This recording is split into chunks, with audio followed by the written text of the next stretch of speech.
revisão semestre 1, 2019.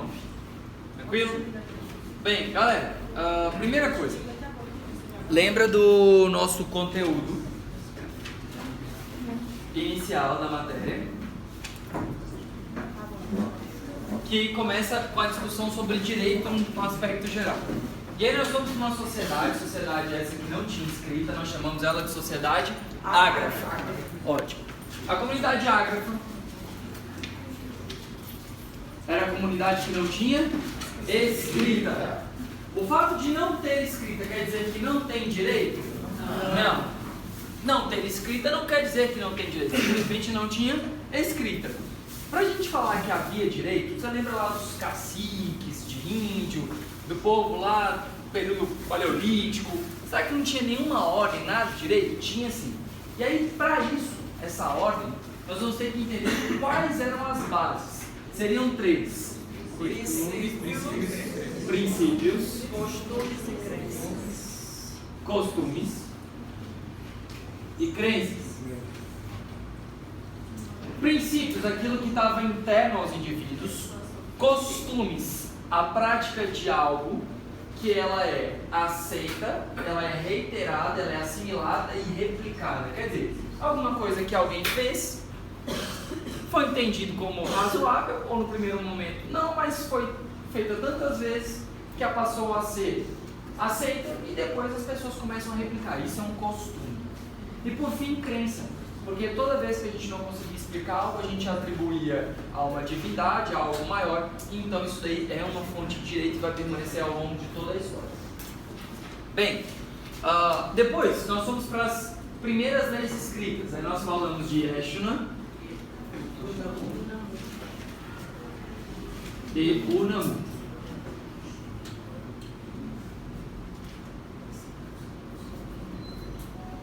Essas duas primeiras leis escritas, deixa eu escrever melhor.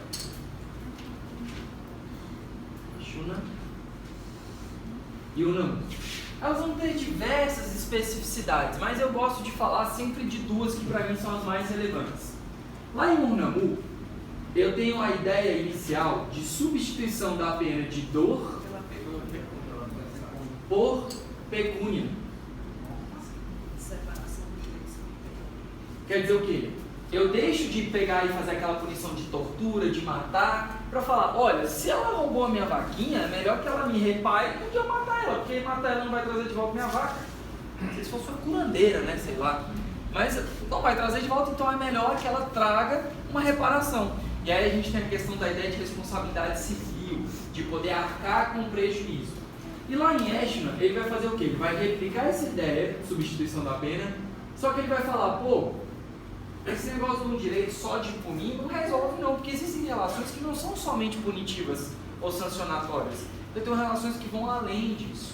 E aí então, ele separa o direito civil do direito penal. Separa as duas áreas do direito.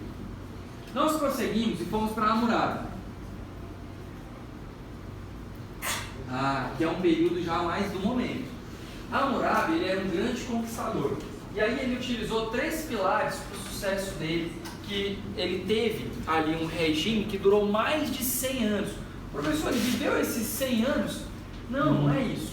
É porque a ideia dele ficou tão incrustada na sociedade que eles permaneciam com aquele modelo. E é interessante, ele conquistava outros territórios.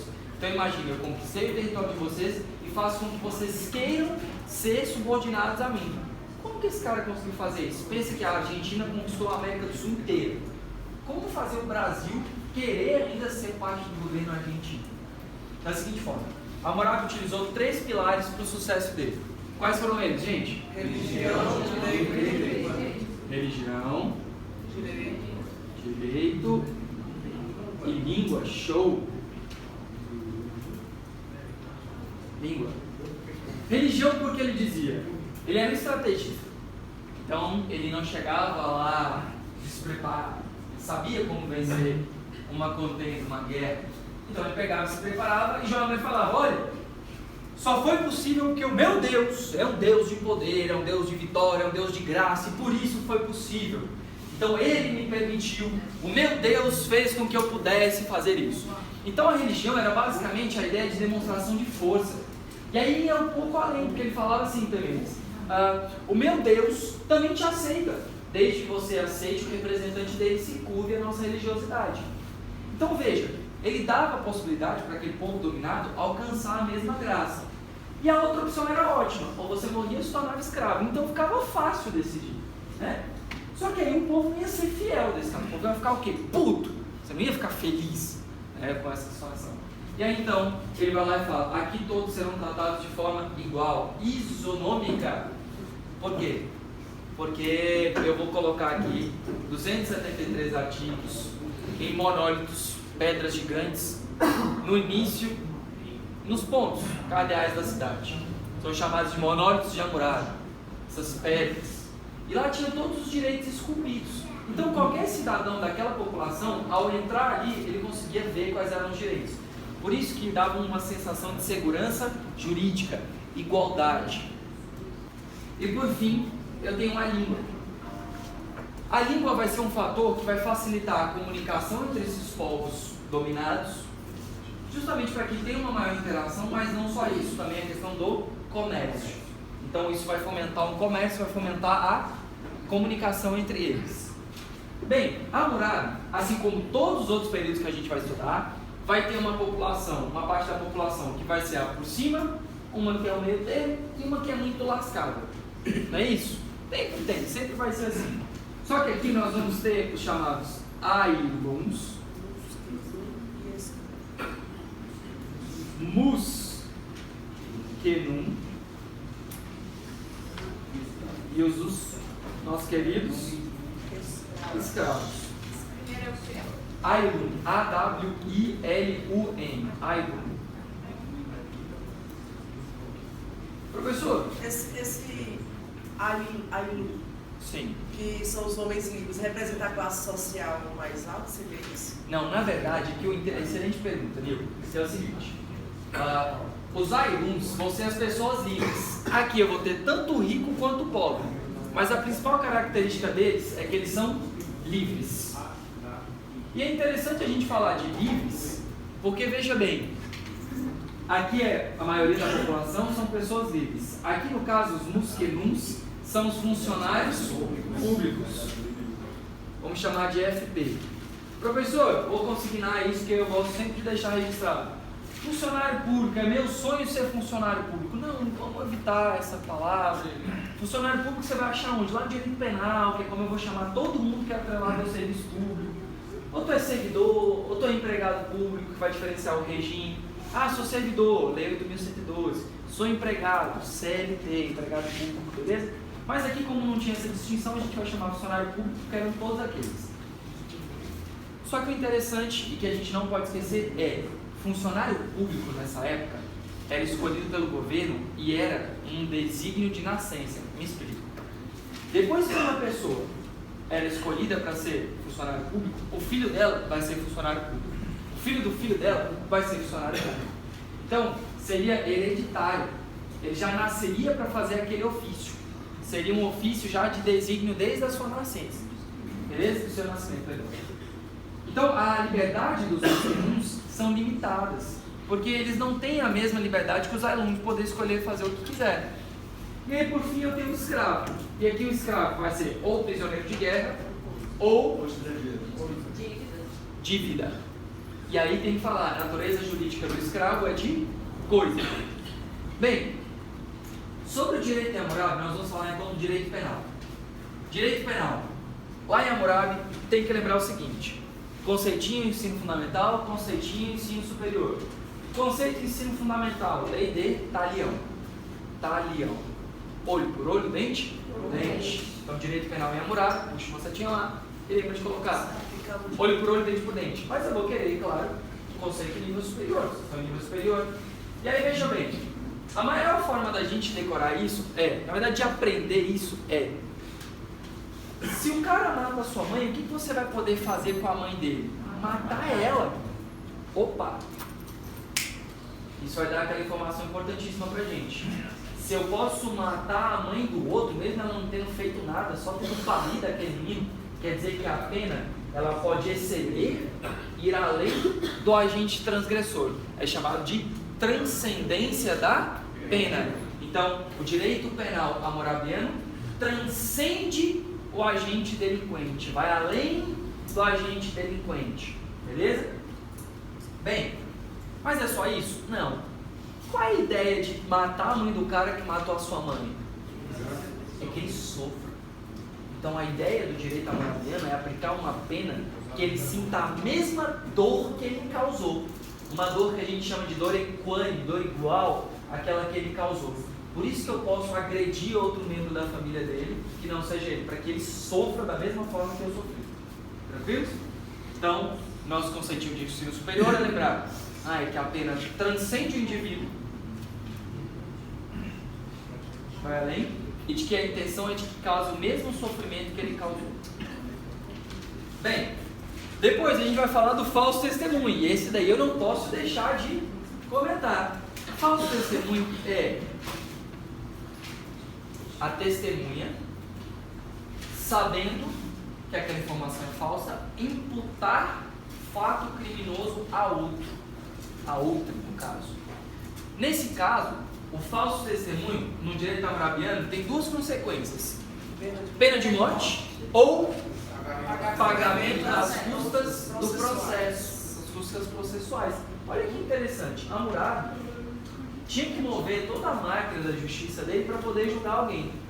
E aí, olha a ideia, e aí eu acho que é um indício de corrupção nesse sentido, que é, olha, ou você vai pagar com a sua vida, ou você vai pagar todo o prejuízo que o Estado teve por causa do seu testemunho falso.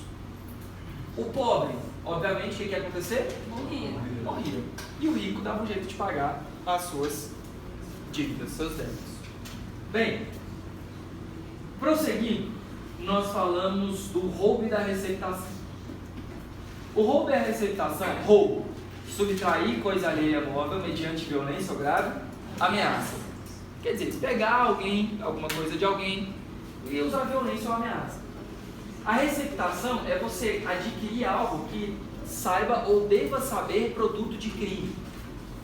Hammurabi dizia o seguinte: o roubo só existe porque alguém compra. E aí ele vai lá e pontua. Então a pena do roubo tem que ser a mesma para aquele que faz receptação, para aquele que compra. Então lá o roubo e a receptação vão ter a mesma pena. Top. Família. No caso da família, o homem e a mulher, vejam, esse é um período histórico. Por que, meninas? Porque aqui a mulher tem direito ao divórcio. Nessa época, tanto o homem quanto a mulher poderiam pedir o divórcio. O homem deveria falar que a sua esposa não estava cumprindo seus deveres como esposa. E aí seria possível o homem pedir o divórcio. A mulher, ela primeiro tinha que falar que faz tudo como esposa e depois mostrar que o homem não cumpre os seus deveres como homem. Esse é um período muito importante porque Hammurabi vai ser um dos poucos momentos onde a mulher vai poder pedir o divórcio. Depois ela deixa de ter esse direito, né? Ela perde esse direito. O homem poderia ter concubinas. O que são concubinas? Amantes. Poderia ter amantes. Mas ele podia ter como amante uma mulher casada? Diga. Não. Alguém queria fazer uma pergunta? Não? Ele não poderia ter relações com uma mulher casada, porque isso seria um crime de adultério. Só que veja, olha que coisa interessante. Lembra? Adultério é porque o homem não teria, ele não conseguiu se concentrar, ele não aguentou, ele ficou encantado, você seduziu ele, era impossível ele resistir aos seus encantos. E é uma coação moral quase que irresistível, ele não conseguiu. E aí a sociedade entendia que o homem era mero cúmplice daquela mulher bandida. A mulher que era bandida. A mulher era adúltera e o homem era mero cúmplice. Tadinho dele. Não resistiu aos encantos. É beleza demais, não dá. tadinho. E aí então a gente tem uma distinção nisso. Por que, professor? Um deles não vai ser executado, não vai ser crime para o homem? Não. Os dois vão responder com pena de morte. Mas no caso da mulher, pensem vocês num saco de laranja. Se você coloca uma laranja podre lá, você vai contaminar o resto do saco, não é? É. E era a mesma ideia, porque nesse caso da mulher, o fato dela ter sido adúltera estigmatizava, contaminava as mulheres da família. Então a família dela era mal vista por causa dela. Então a pena sobre a mulher é muito grave. Mas ambos seriam punidos com pena de morte. Só que a gente tem o Instituto do Corno. Instituto do Corno. Não coloca na prova o Instituto do Corno, não. Coloca-se do cônjuge traído. O homem traído poderia perdoar. E em perdoando isentava os dois de pena de morte, de qualquer punição. Quando ele perdoava, vai ter que ser corno, mas corno manso. Que é o seguinte, você vai ter que perdoar o Ricardão e a esposa. Então tem que perdoar os dois, justamente para evitar a vingança privada, evitar que o próprio cara vá lá e depois mate o Ricardão. Não pode. Você tem que perdoar os dois. Se você vai ficar com ela ou não, o problema é seu. Mas você tem que perdoar os dois. Aí isenta de pena. Bem, prosseguindo. Diga. Não. Concubina só com serva e escrava é lá no hebraico. Não, aqui por qualquer motivo. Desde que seja solteiro. Desde que seja solteiro. Se o corno perdoasse os dois, a família da mulher ainda levava o... Não, porque isenta totalmente de pena. Isso pode chamar em transcendência essa questão de... Pode. De transcendência da pena, sim. da pena da mulher? Isso. Professor, Seria ele tinha que estigma. ficar casado com ela? Não. Perdoar? Não, ele podia separar. Podia separar. Mas se ele não a perdoasse, também não podia cometer o crime. Ele seria punido. Não, se ele não a perdoasse, ela seria morta. Tá, mas ele não podia fazer isso. Não, ele ia participar, porque esse tipo de crime, a ofensa era a coletividade. Sempre quando você pegar um crime que ele ofende todo mundo, via de regra, nos períodos antigos, a sociedade toda participa. Então, por exemplo, o que a gente fazia lá no Foucault? Lembra do Vigiar e Punir que eu passei para vocês? As 30 primeiras páginas, horrorosas, faz assim, sai sangue. O cara é esquartejado em praça pública, cortado, cavalo, 4 cavalos, estoura o cara, pega o bicho, joga no fogo. Que esgrama de sofrimento, né? É.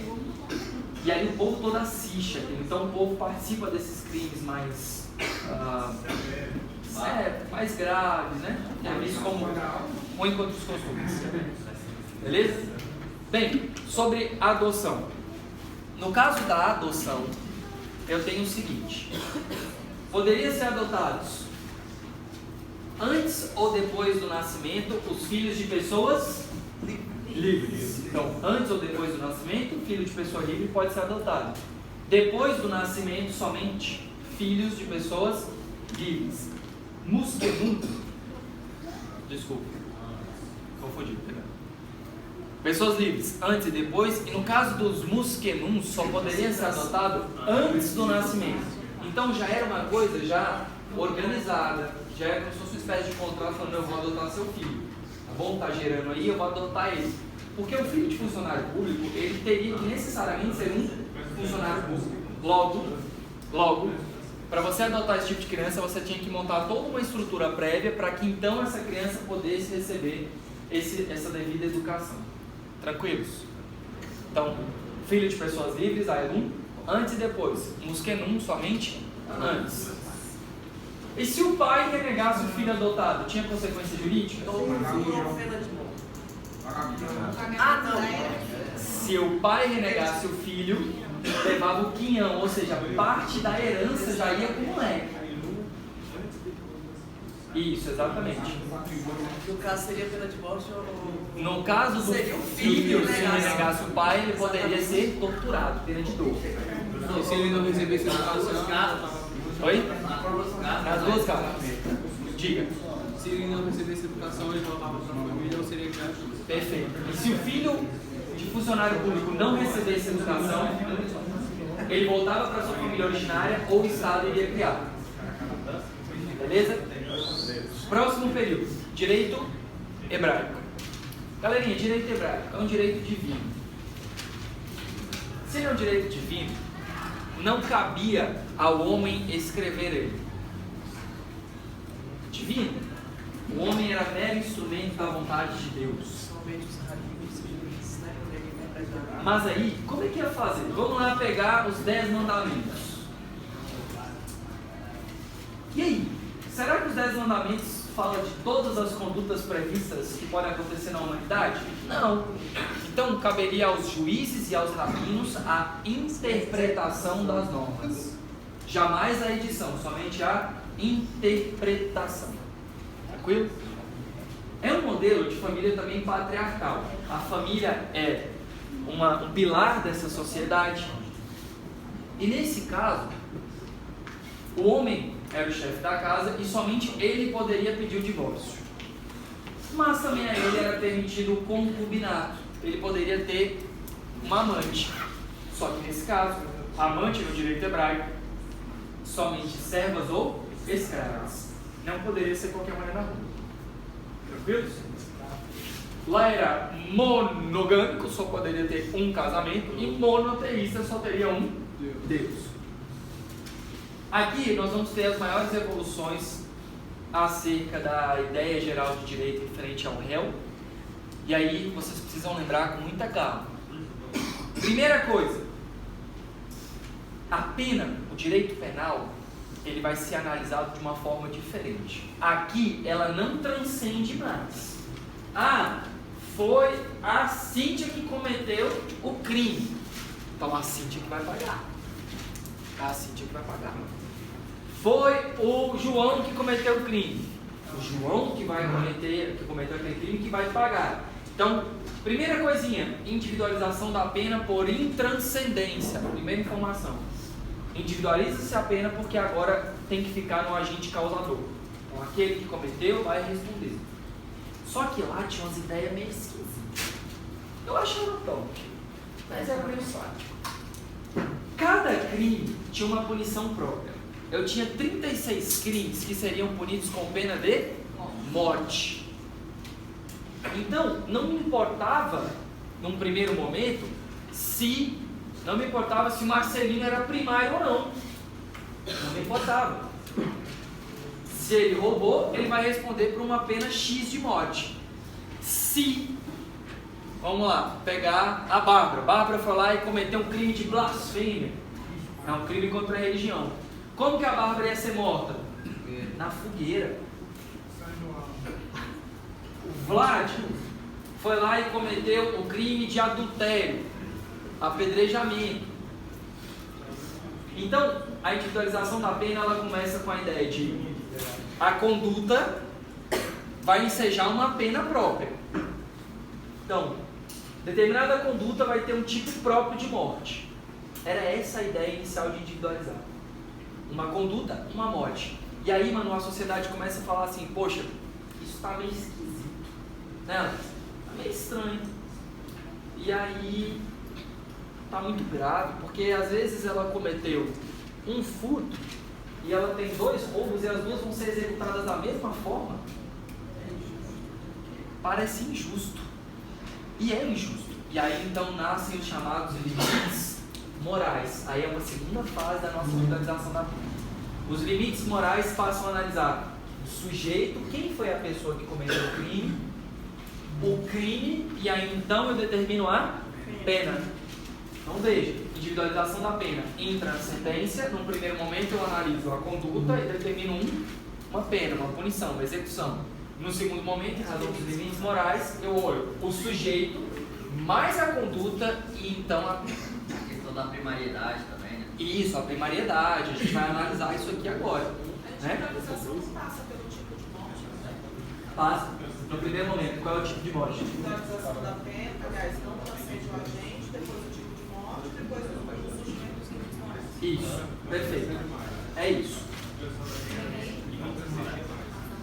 Nasce com a intranscendência, aquele que cometeu vai responder. Aí eu venho aqui para o primeiro momento. Eu olho a conduta e falo qual é a pena. Quer dizer, eu vou olhar o que o cara fez e como é que eu vou matar ele. Só isso. E lá era assim, roubo, um tipo de morte. Adultério, um tipo de morte. Crime contra a fé, um tipo de morte. Então era isso. Isso era o individualizado. Depois tem a evolução dos limites morais. Aí eu olho o sujeito, eu olho a conduta e vejo, poxa, mas será que eu tenho que matar? Será que é razoável pegar os caras, sabe, situações tão diferentes e matar da mesma forma? Então isso, o princípio da individualização da pena. Aí nós falamos sobre os 36 crimes que tem a pena de morte. E aí nós falamos lá dos crimes contra a vida. Naquela época, crimes contra a vida, homicídio querendo, homicídio sem querer e latrocínio. Professor, que interessante, que diabo é isso de homicídio sem querer? Tipo Chaves? Não. É que aqui nasce a ideia do dolo, animus necandi, vontade de matar, homicídio querendo, homicídio doloso, e um homicídio sem culpa, sem querer, culposo. Então é aqui que eu tenho essa ideia de vontade ou não de cometer o crime, o ânimo do agente. Poxa, até o culposo poderia ser pena de morte? Sim, nós deveríamos olhar as circunstâncias que se deram àquele crime, mas até aquela hipótese poderia gerar pena de morte. E o latrocínio, que no comecinho da aula a gente falou, latrocínio é igual a roubo mais morte. Latrocínio é roubo seguido de morte? É. E aí nós colocamos a formulazinha do artigo da súmula 610 do STF. Para quê? Para explicar qual é o momento de consumação. O latrocínio só vai se consumar se houver o resultado? Morte. E se o roubo for tentado? Tanto faz. O que é importante para a consumação vai ser o resultado? Morte. E se não teve o roubo, professor, vira o quê? Homicídio. Só isso. Se não teve roubo, é só homicídio. Mas se eu tenho o roubo tentado ou consumado, mais o resultado morte, eu tenho um crime de latrocínio. E aí é onde a gente faz o nosso paralelo. Atualmente o latrocínio é um crime contra o... Antigamente contra a... vida. Show. Aí nós vamos falar sobre os crimes contra o patrimônio. E aí então falamos do crime de furto, roubo e apropriação indébita. Lembra? Furto. Furto é quando você vai lá e pega alguma coisa aqui, está desprevenido, pegou... Opa, pegou, não viu, saí, zerado, peguei. Eu sou o proprietário disso? Não, eu sou mero possuidor. Propriedade é aquele que é o dono de verdade. Aqui eu tenho uma posse. Legítima? Não, porque eu furtei. Então no caso do furto eu vou ter a inversão da posse. Já no roubo, eu vou lá e tenho uma violência ou grave ameaça. Eu chego aqui e falo, passa o celular! Aí ela nem tomou um susto, a guria sangue no olho, viu? Tá, tranquila. Então eu fui lá e ameacei ela. Nesse caso, veja, há uma ameaça, há dar um soco no camarada, no Gilberto. O Gilberto falou, tomou um murro e eu peguei o celular dele. Roubo? Veja, eu vou ter uma inversão da posse? Vou, mas necessariamente veja que eu tenho uma violência, uma grave ameaça para poder fazer isso. E aí o último é a apropriação indébita e o macete. Vocês lembram do macete? Não, Caixa da padoca, caixa da padaria. Pensa comigo. O caixa da padaria tem que lembrar disso. Ele é o cara legitimado para receber o dinheiro do consumidor. Beleza. Aí ele vai lá e faz. Tá fácil. E ele pega a parte daquele dinheiro e coloca no bolso dele de boa. Já tem posse, mas se apropria indevidamente. Exato. Ele tem a posse legítima da coisa e ele se apropria indevidamente. Professor, dificulta. Fala um exemplo na vida real aí. Esse da padaria é vida real, mas vamos para um outro. Do nosso meio do direito. O advogado foi levantar o seu alvará. Eita, alvará, essa relação, ó, para ganhar um dinheirinho. Ele é legítimo para levantar o alvará? É. Só que aí ele vê aquele dinheiro e fala assim, o cliente não falou comigo já tem uns 5 anos. Tá fácil. E pegou para ele. Ele é o possuidor legítimo daquilo? Não. Possuidor? Sim. Ele pode levantar, ele tem legitimidade para isso. Mas aí o que ele faz? Ele se aproveita dessa posse e se apropria indevidamente. Tranquilo? Então esse é o problema da apropriação indébita. Ótimo. Nesse período, vai ter uma disposição brilhante acerca da presunção de inocência. Esse princípio, essa ideia vai nascer no direito hebraico. Por quê?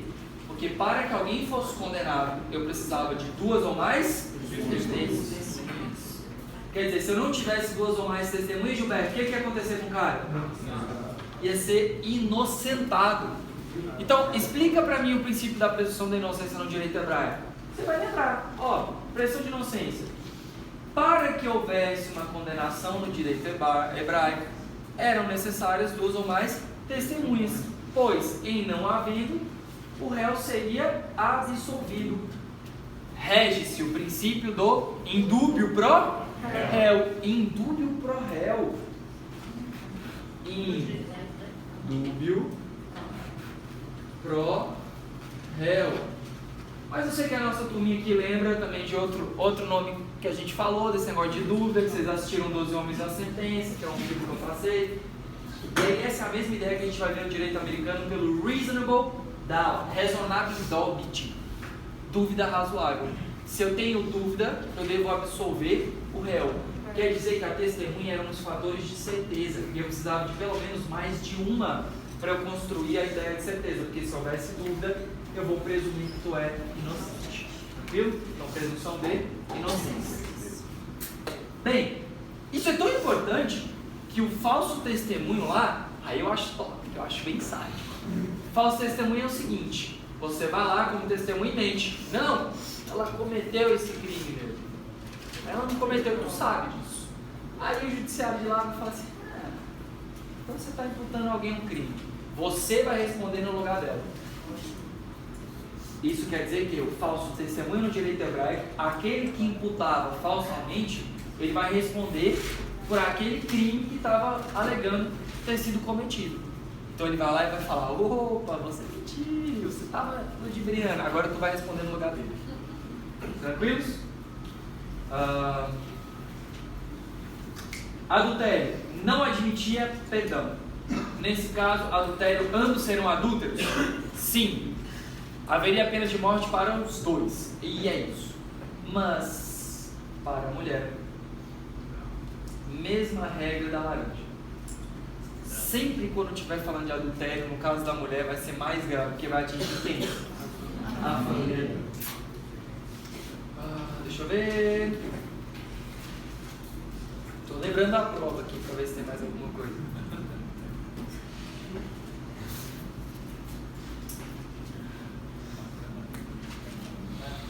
Filho com escrava gera alguma consequência? Sim. Gera uma consequência. Se ele tivesse filho com escrava ou serva, aquele filho seria filho legítimo. E a escrava deixava de ser escrava ou serva e passava a ter um status análogo, semelhante ao da esposa. Quer dizer que ela viraria esposa? Não, seria somente semelhante, análogo, ok? Porque não era admitida a bigamia. E se esse filho com a escrava fosse o primogênito, ele seria o herdeiro. A herança em Hammurabi era dividida entre todos, salvo com as filhas casadas. A herança no direito hebraico somente para o primeiro filho, homem. Ótimo. Bem, prosseguir. Vamos para Esparta. Esparta, galerinha, lembra, principal cultura de Esparta? Militarismo. É isso. Só que lá em Esparta, a sociedade, aliás, vamos falar antes do direito. O direito, ele inicialmente, ele é costumeiro, ele não é escrito, mas ele passa a ser escrito depois de Licurgo. Licurgo é o legislador de Esparta. Ele vai no oráculo de Delfos, tem a instrução divina para que fosse editada uma norma. Essa norma é divina? É divina. Divina de maravilhosa? Não, divina de divindade mesmo. E ela vai vir com duas características: imutável, porque ela não pode ser o quê? Mudável. E atemporal. Atemporal quer dizer sem tempo. Ela vai aplicar tanto para o passado, quanto para o presente, quanto para o futuro. E aí a gente fez uma construção aqui em sala. Professor, se ela é atemporal, ela pode punir lá no passado, pessoas que cometeram condutas no passado? Sim. Retroatividade da norma. Ela poderia punir uma conduta que hoje não era, hoje se tornou crime, mas na época não era. Vamos pegar um exemplo real? Vamos, você gosta de falar dele. Vazar nudes. Hoje é crime. 2018, 2 se tornou crime. Se fosse hoje, em razão do princípio da anterioridade, vamos lá, o Jefferson vazou nudes hoje, é crime? É. Se fosse em 2018 seria crime? Não pelo tipo penal que existe, em respeito ao princípio da anterioridade. Mas lá não, eu não vou respeitar a anterioridade porque ela é atemporal, então ela volta no tempo para punir. Beleza? Tranquilos? Primeiro semestre? Tranquilo? Então, no caso, ela é da mesma forma, se praticou no passado, ele Vai ter que ser punido. Beleza? Tranquilos? Show. Prosseguindo. Bem, entendemos o direito, entendemos quem era o legislador, agora nós vamos para a sociedade. A sociedade ela vai ser dividida por castas sociais, como todas as outras, só que aqui tem os nomes próprios. Os espartanos, guerreiros mesmo, são chamados de esparciatas. Esparciatas. Essa galera aqui é a galera guerreira, era o filho de um espartano, de uma mulher esparciata com um homem esparciado. Só poderia ser guerreiro, só poderia ser esparciata legítimo se fosse filho de um homem com uma mulher esparciada. Somente a mulher geraria um guerreiro esparciado. Então essa é a principal função da mulher, gerar o fruto esparciado, o fruto espartano. A principal característica deles é que o militarismo era desde pequeno. Então, eles não tinham uma economia voltada para o plantio, para o comércio, a agricultura. Aqui a economia era pilhagem. Entra no lugar, saqueia tudo, volta, leva. Entra no lugar, pega uns escravos, volta. Entra em que lugar, professor? Nas terras, invadiam mesmo as terras, as outras populações, iam, roubavam e traziam as riquezas. Eu vou ter um povo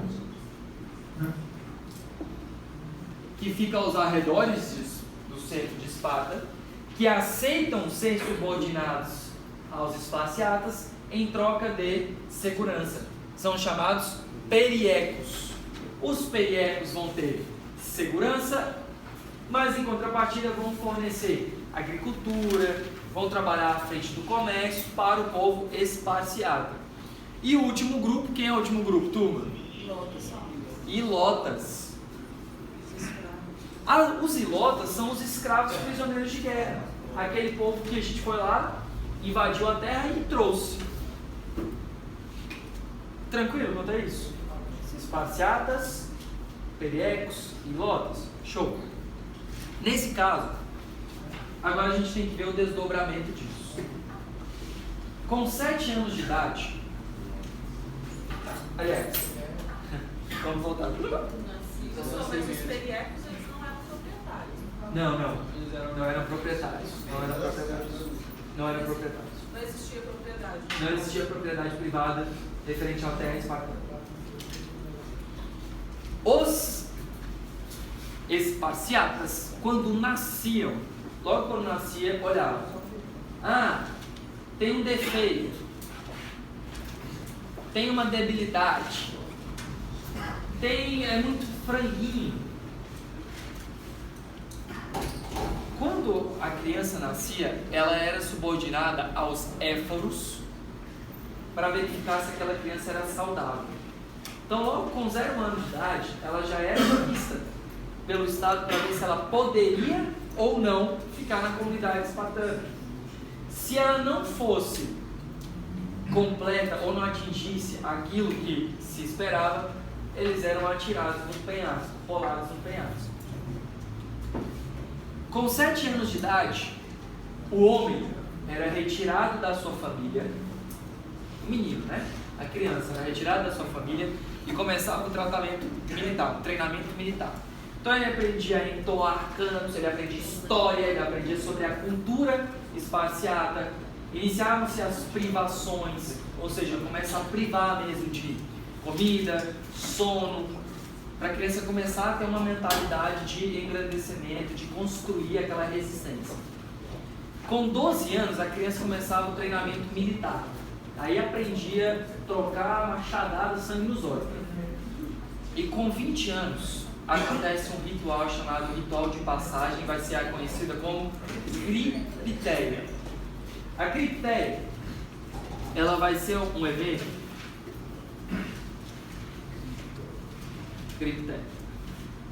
Cripteia vai ser um evento onde os esparciatas jovens iriam fazer uma caçada contra os ilotas. Então eu botava os esparciatas para caçar literalmente os escravos. E aí era um ritual de passagem. Era um ritual de passagem e ao mesmo tempo era um controle populacional dos escravos, que os escravos começavam a se multiplicar, porque fazia muito, porque copulava, ficava a prenha, paria mais um escravinho. Então, para fazer um controle populacional acerca disso, havia a cripteia. 20 anos. Com 30 anos, o homem ganhava o direito de casar. Ele podia casar com qualquer uma? Não, somente com mulher esparciata. A ele era conferido ainda o usufruto da terra, quer dizer, usufruto vitalício da terra. Ia ser concedido uma terra para ele poder viver com a sua família. Quer dizer que ele é o proprietário? Ele é o usufrutuário, porque a terra, depois que a família dele morresse, ia voltar para o Estado. E aí foi o que a nossa colega comentou sobre não ter a propriedade privada. Beleza? Até porque eles não se preocupavam com isso. Então não tinha essa questão da propriedade privada. Quando passava mais tempo, ele chegava aos seus 60 anos, aí ele poderia fazer o que, gente? Se aposentar. 60 anos, o cara que nasceu, desde o primeiro momento sendo avaliado para ver se vai dar certo na guerra. Eu sabia que não era muita gente que sobrevivia nessa época, né? Mas essas pessoas que chegavam aos 60 anos, elas, em contrapartida, já iam direto para uma das formas de governo que era chamada gerúsia. A gerúsia era constituída por 28 gerônios, que eram esses anciões. E eles eram reconhecidos na sociedade como sábios, que pessoas que perduraram, perseveraram até os 60 anos de idade. Então eles compunham essa gerúsia, que era uma espécie de legislativo que auxiliava na produção de normas que ia ser passado por crivo de um outro grupo, chamada apela. E a apela... Oi? Isso. E a apela era composta por jovens esparciatas de 30 anos para cima. Então, gerúsia, 60 anos, apela, 30 anos, gerúsia, um legislativo de proposição de normas, apela, se aprovava ou não as normas. Só que lá, o interessante é que a gente vai ter um modelo diferente do que a gente está acostumado. Lá eu vou ter 2 reis e 2 rainhas. É chamado de modelo de diarquia. Mas era só representativo. É igual a rainha Elizabeth, é a mesma coisa. É só representativo.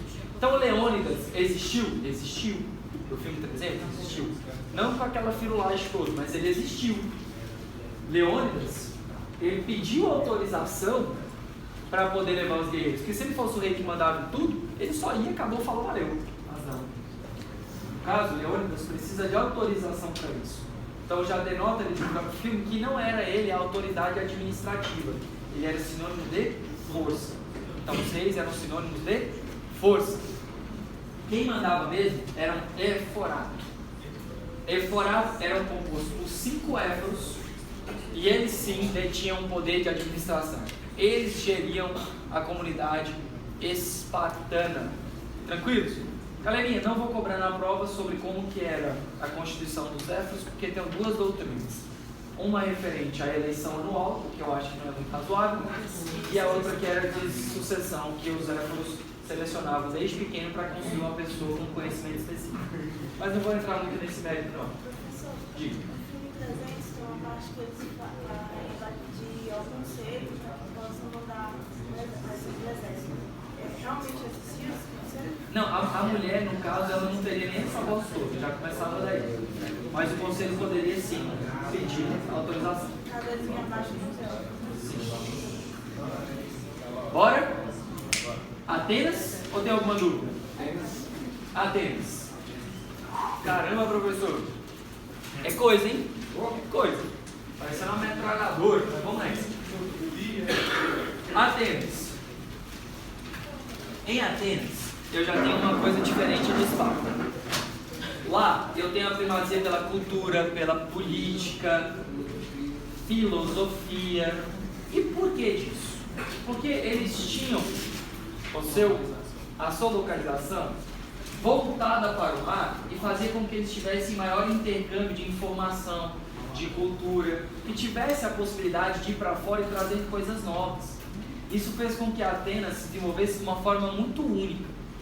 Nisso, Atenas vai ter a sua economia, a sua cultura voltada para o mar, vai fazer com que ela tenha um desenvolvimento próprio, porque ela vai trazer ideias governamentais distintas e produtos distintos.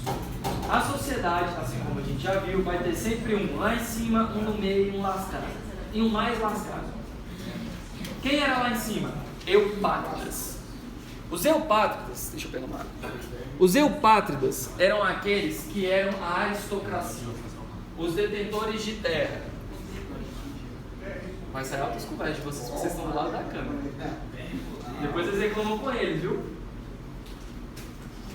O que aconteceu? Lá nos Eupátridas, eles tinham terra, eram propriedade de terra, eles tinham a representação mesmo governamental, porque eram as pessoas que tinham grana. Então, Eupátridas. Mas também tinha um grupo do meio, que eram chamados Georgóis. Georgóis.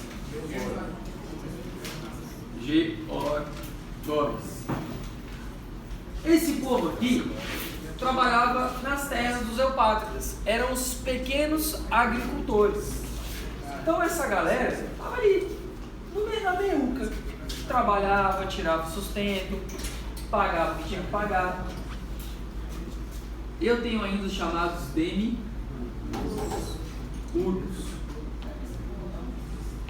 Os demiurgos eram aqueles pequenos comerciantes e aquele povo que literalmente fazia artesanato na praia. Era o povo responsável pelo artesanato, pelo comércio do artesanato, pequenos empreendedores. Quer dizer que todos eram pobres? Não necessariamente, mas eram pequenos comerciantes. E aí eu tinha por fim ainda os metecos. E os metecos poderiam ser os estrangeiros e os escravos. E aí tem que lembrar, galerinha, escravo, a gente tinha a questão do prisioneiro, mas mais importante, prisioneiro, o escravo por dívida. E isso vai fazer com que o fator principal ocorra. Lá em Atenas, a gente falou da chamada treta de Atenas. Lembram disso? Lembram? A treta de Atenas é a seguinte: como o povo que tinha grana construía as embarcações, eles conseguiam levar essas embarcações para as outras localidades, traziam produtos exclusivos e depois vendiam no mercado interno. Gente, o que chama mais atenção? Um iPhone 20 ou um Nokia 3220? iPhone. Botou lá no passado, hein, pessoal? Nokia 3220 é da zero, aquele azulzinho, lembra? Tijolão. Ah, achei dos anos 2000 pra frente aqui, nem deve saber que foi isso. Então veja, eu trazia muita coisa de fora e a população se interessava por essa coisa de fora. Mas o que acontecia então com aquele pequeno comerciante? Ele começava a quebrar, porque para ele comprar aquele produto de fora, ele teria que pagar o preço do cara. E como é que ele vai revender para ter lucro? Se eu compro algo por 10, para eu ter lucro, eu tenho que vender por quanto? Pelo menos 10 mais 1. Pelo menos. Para você conseguir ter lucro. Mas com esse 0,1, você tem uma margem de subsistência? Não, você só paga aquilo que você comprou. Então veja, isso fez com que aqueles pequenos comerciantes começassem a ter muitas dívidas. E aí, quando eles fazem dívidas, o que estava acontecendo com eles? Se tornando escravos. Então, eu tenho uma época que os demiurgos passam a ter uma grande quantidade dos seus pares, uma grande quantidade de demiurgos sendo escravo. E aí eles vão lá e se revoltam. E aí eles pressionam o Estado e falam, não, queremos solução, resolve isso aí. Aí vem o primeiro legislador de Atenas para falar assim, ó, vamos tentar resolver isso aí. A primeira coisa que Drácon faz é escrever as normas. Quer dizer, antigamente o direito ele era oral, costumeiro. Então ele vai lá e positiva as normas. Ele escreve lá. Ele cria uma ideia de código penal para punir, uma ideia de procedimento penal, código de processo penal. Só que aqui, quando a gente fala o termo lei dracônica, é porque Drácon era muito severo. Então o pau quebrava.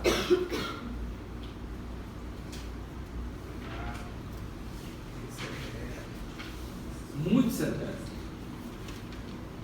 E aí pergunta, resolveu o problema? Não, óbvio que não resolveu o problema, era só cacetada no povo. Então, os demiurgos continuaram indignados. E falaram, ó, esse legislador aí não resolveu meu problema não.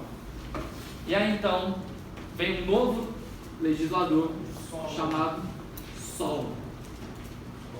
E aí Solon, pela chamada lei da Sensacteia, escreve professor, relaxa. Ele aboliu a escravidão por dívida. Então isso daí foi fundamental para dar certo. Porque em abolindo a escravidão por dívida, o demiurgo ficou mais de boa e falou, opa, beleza. Então, a questão da escravidão. Mas só não sabia que isso não ia ser suficiente. Ele queria apaziguar aquela sociedade. E ele sabia que a terra tinha uma importância muito grande, porque terra era poder. Ele vai lá e coloca uma ideia de limitação da terra. Essa ideia de limite da terra, de função social da terra, é o que hoje a gente entende por reforma agrária. É basicamente isso. E Solon também propõe uma ideia de reforma política. Que quer dizer o quê? Quer dizer que o demiurgo, aquele que não tinha representação no poder, vai ter poder agora sim. Mas ele vai instituir que essa representação do poder, de poder participar do governo, vai ser por cota. Então é o seguinte, se você tem grana, você pode participar. Se você não tem, você não vai ser representado igual. Mas por que isso apazigua a sociedade? Vamos lá, pegar o Distrito Federal. Pegar um exemplo de um deputado real. Tem um deputado que foi eleito que ele é um morador da Ceilândia.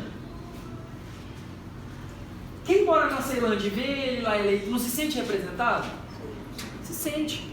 E se fosse de Taguatinga, você vê, pô, um deputado de Taguatinga, você não vai se sentir representado? Vou, caramba, tá lá. Às vezes esse cara não tem a mesma condição financeira que tu. Normalmente eles têm mais, né? Você tem que ter um gasto, enfim. Mas veja que interessante. Ao colocar ali pessoas, ainda que não sejam da mesma condição financeira, você se sente representado. Então faz com que os demiurgos, minimamente, fiquem mais calmos, porque eles sabem que lá vai ter um demiurgo, ainda que aquele lá seja diferente deles, em razão do dinheiro. Tranquilos? Está representando. Tranquilos? Bem, então foi uma forma bem resumida sobre Atenas.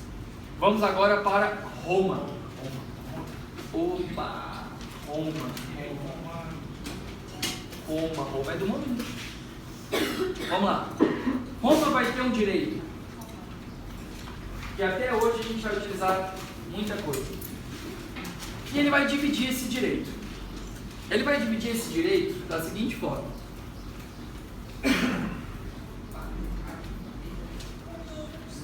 Não. Eu vou ter um direito que ele vai ser escrito e um direito não escrito. Quer dizer o quê? Um direito escrito e um direito não escrito. Só que mais que isso, escrito, escrevi feio aqui, mas é escrito. Eu tenho que eu vou ter um direito publicício, que é um direito público, publicium, e um direito privatum, direito privado. Publicum, relação Estado-Estado, Estado-sujeito, privado, relação entre particulares. No direito privado, eu vou ter o chamado ius civile, que é só aplicado para o romano, um ius gentium, que é somente aplicado para o estrangeiro, e um ius naturale, que era aplicado aos seres vivos. O escravo ia ser imbuído aqui no naturale? Sim. Escravo é coisa. Escravo é patrimônio. Isso. Aqui, galera, é um conceito que a gente tem até hoje. O ius gentium é o nascimento do direito internacional privado. E aí é uma pergunta que eu adoro.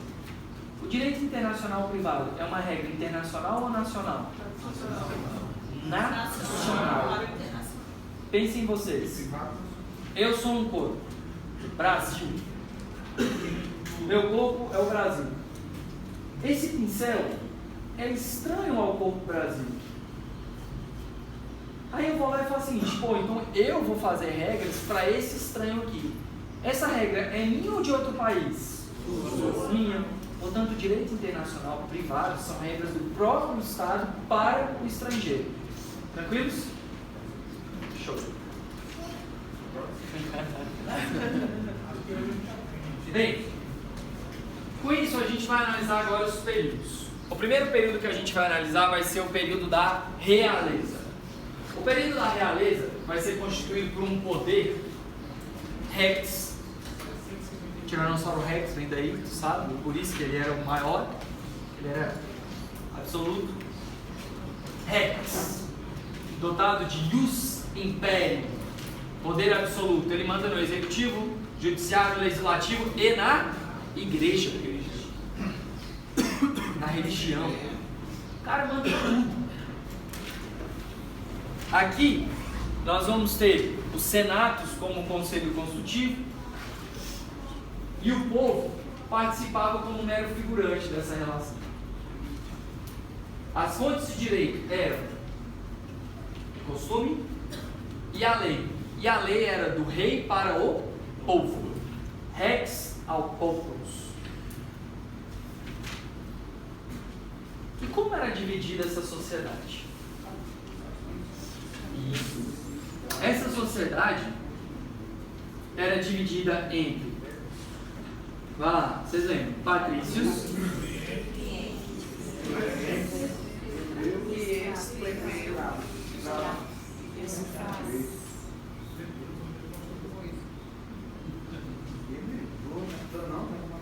cliente, plebeu e escravo. E patrício, perdão. Patrício, cliente, plebeu e escravo.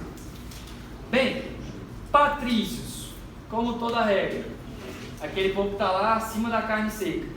Então eram as gens romanas, famílias nobres, origem nobre, vinham dos clãs nobres. Então eram os patrícios. Clientes eram escravos ou estrangeiros que eram apadrinhados por esses patrícios. E aí eu preciso dar um stop para falar uma coisa importante. No direito romano, a sociedade de família, sociedade romana, ela é patriarcal. Se é patriarcal, o homem manda. Beleza? Lá existe um instituto chamado pater familias, onde o homem mandava de maneira ilimitada nos seus familiares. Então ele tinha direito, inclusive, sobre a vida e morte. Se os clientes ficavam subordinados a ele, ficavam subordinados ao poder pater? Sim. Então os clientes também ficavam subordinados sobre todas as regras que os pater famílias tinham. Pater família era o homem da casa. Viu? Lembrando que essa ideia de poder pátrio residiu no nosso ordenamento jurídico até 2002. E aí depois de 2002 que a gente tirou o chamado poder pátrio e chamou de poder de família. Foi? 2002. De lascar, né? E isso aqui, gente, olha, eu tô falando de 510 a.C., viu? Muito tempo, né? É muito tempo, né? Os plebeus eram pessoas livres, mas eram aquelas pessoas que não tinham origem nobre. Então era classe geral, média para baixo. Era dois.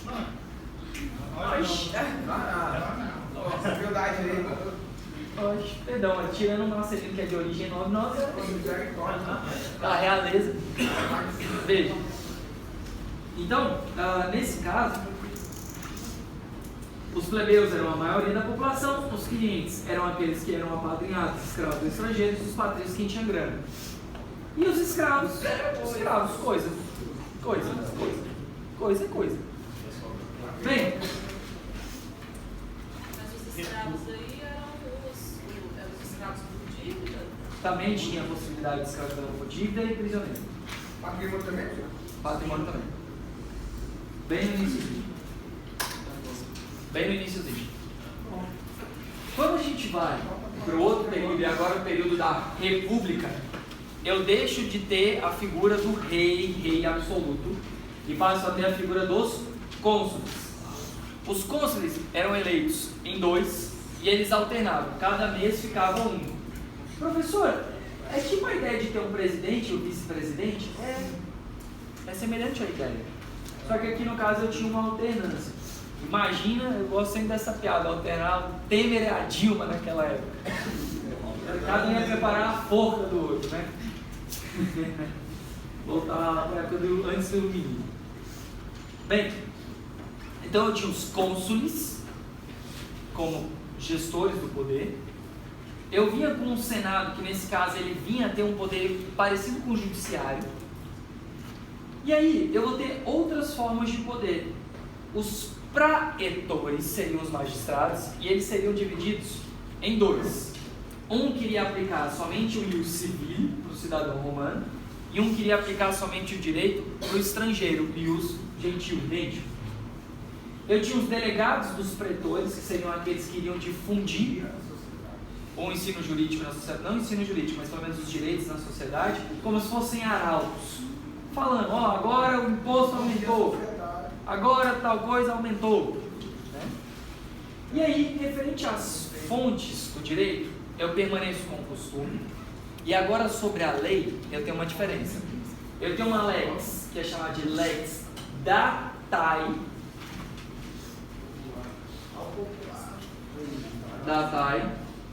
e uma lex chamada de lex rogatae.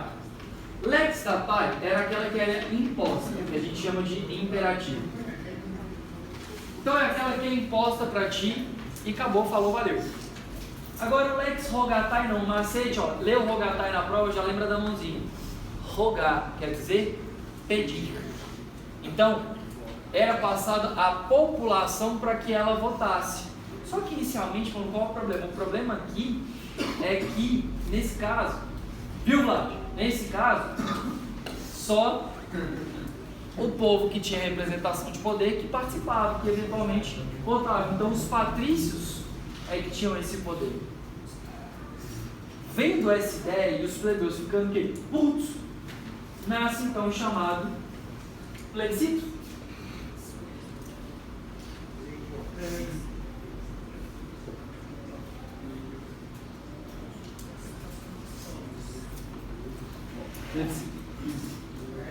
O plebiscito é a participação do povo, geralzão, tirando a nobreza, para a constituição das normas. Então eu vou perguntar para ti, plebe, vocês aceitam serem reprovados com uma falta na aula do professor Felipe? Vou votar. Não, tá doido, tá referido. Então veja, 2 tá bom, 2 tá top. Então veja, essa é a participação do povo, vocês iriam me ajudar à constituição das normas. Só que o problema é que, olha só, eu teria ius civile, só para o cidadão romano, ius gentil para o cidadão estrangeiro, ius naturais que se aplicavam à regra geral. Direito que foi constituído, rogatae, só para patrício, e o plebiscito que era só para plebe. Olha o tanto de norma, mais a jurisprudência. Então, diabo de tanta coisa. Então, o que eles perceberam? Que o plebiscito deu certo. A plebe se sentia representada. Então, em razão da lei de Hortência, o plebiscito foi eleito como um meio que valesse para todos, onde o povo participaria e as normas valeriam para todos. Tranquilos? E aí nós vamos chegar na nossa querida e amada Jurisprudentia, ou chamada de prudência pretoriana, na qual os magistrados, de forma individual, antes de julgar, iriam olhar outros julgados proferidos por magistrados. Então o magistrado X, o magistrado Sérgio, o magistrado João decidiram coisas, e eu vou olhar antes para ver se o meu tema é semelhante, para ver se o meu tema tem alguma proximidade, para eu evitar choque de entendimento. Nisso é dada essa segurança jurídica em razão da prudência. Tranquilo? Então esse período vai ser chamado de jurisprudentia, prudência pretoriana. Ela podia ser feita com entendimento de juízes, somente juiz, um magistrado, e era para evitar conflito de normas. No nosso conceito atual é a mesma coisa? Não. Jurisprudência é um conjunto de julgados sobre a mesma matéria, no mesmo sentido, proferido por órgão colegiado. Então, juiz singular vai fazer jurisprudência? Não. Decisão monocrática faz jurisprudência? Não. Somente órgão colegiado. O que é colegiado, professor? Mais de um julgador. Tranquilos? Beleza? Galerinha, aqui a gente encerra a matéria da prova, todo o nosso resumo. Tranquilos? Show? Beleza. Valeu, galera.